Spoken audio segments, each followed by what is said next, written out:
চলতি মাসের ১৫ তারিখ শেখ মুজিবুর রহমানের শাহাদাত বার্ষিকীতে শোক জানিয়ে ফেসবুকে দেওয়া পোস্ট নিয়ে সমালোচনার মুখে পড়েছিলেন ঢালিউড শীর্ষনায়ক শাকিব খান। বিষয়টি নিয়ে প্রথমবারের মতো মুখ খুলেছেন তিনি। জাতির শ্রেষ্ঠ সন্তানদের সম্মান জানাতে বিষয়টি কোনো রাজনৈতিক সীমার মধ্যে আবদ্ধ থাকা উচিত নয় বলে মন্তব্য করেছেন ঢাকাই সিনেমার এই সুপারস্টার।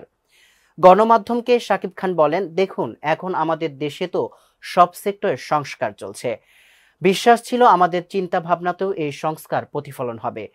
এমন প্রেক্ষাপটে দলমত নির্বিশেষে জুলাই গণ অভ্যুত্থানের সব শহীদদের যেমন স্মরণ করা উচিত, তেমনি দেশের জন্য অতীতে যারা ত্যাগ স্বীকার করেছেন জাতির সেসব শ্রেষ্ঠ সন্তানদেরও সম্মান জানানো উচিত।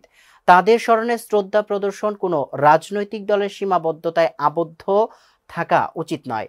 জাতির শ্রেষ্ঠ সন্তানরা সবসময় রাজনীতির ঊর্ধ্বেই থাকুক। ঢাকাই চলচ্চিত্রের এ সময়ের সবচেয়ে জনপ্রিয় এই অভিনেতা বলেন, দুঃখজনকভাবে অনেক সময় আমাদের জাতির এই শ্রেষ্ঠ সন্তানদের নাম, সম্মান এবং ত্যাগ শুধু রাজনৈতিক উদ্দেশ্যে ব্যবহার করা হয়। এটা থেকে আমাদের বিরত থাকা উচিত। যারা আমাদের দেশ ও মানুষের জন্য জীবনে সর্বস্ব দিয়েছেন তাদের প্রতি সম্মান প্রদর্শন করা আমাদের সবার নৈতিক দায়িত্ব। তাদের নিয়ে বিভাজন তৈরি নয়, বরং আমাদের সম্মিলিত একতা ও সংহতি গড়ে তোলা উচিত। দেখুন, আমি শাকিব খান কখনো কোনো রাজনৈতিক দলের সঙ্গে সম্পৃক্ত ছিলাম না। কোনো রাজনৈতিক পদ বা দায়িত্ব আমার নেই। রাজনীতিতে যোগদানের প্রস্তাবে বিভিন্ন সময়ে পেলেও সেগুলো প্রত্যাখ্যান করেছেন বলে জানিয়েছেন শাকিব খান।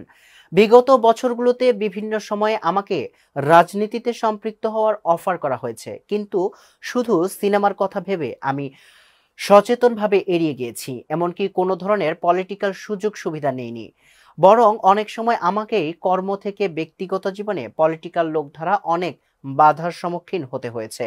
সেটা তো সংবাদ মাধ্যমের কল্যাণে কারো অজানা থাকার কথা নয়। নিজের সম্প্রতি ফেসবুক পোস্ট প্রসঙ্গে তিনি বলেন, আমার পোস্ট কাউকে মনক্ষুণ্ণ করার কোনো উদ্দেশ্য ছিল না।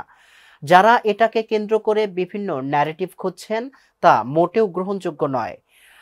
আমার শ্রদ্ধা, ভালোবাসা এবং কর্ম সবসময় দেশ ও দেশের মানুষের জন্য।